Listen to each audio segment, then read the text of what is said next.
Mwandishi wa hadithi ya maisha yako ni Mungu na sio mwanadamu.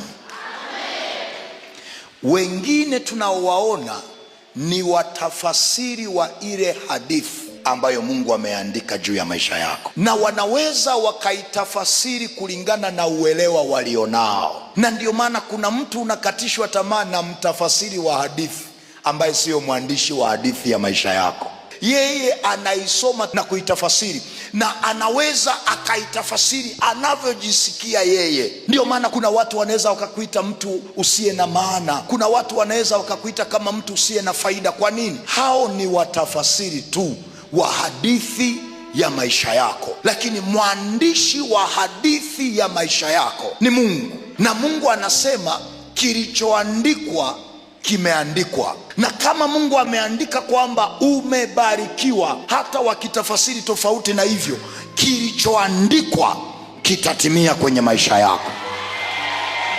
Kilichoandikwa kwenye hadithi ya maisha yako lazima kitatokea katika jina la Yesu. Na watafasiri wengine wa hadithi ya maisha yako wanaweza wakapambana kuchelewesha, wanaweza wakapambana kubadilisha hadithi ya maisha yako, lakini habari njema nilionayo ni kwamba Mungu akiandika hadithi ya maisha yako ameandika. Hakuna anayeweza kuzuia alichoandika juu ya maisha yako.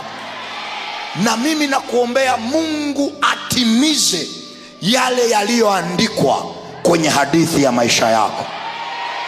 Kama Mungu aliandika kwamba utainuka utakuwa mtu mkuu, Mungu atimize alichoandika.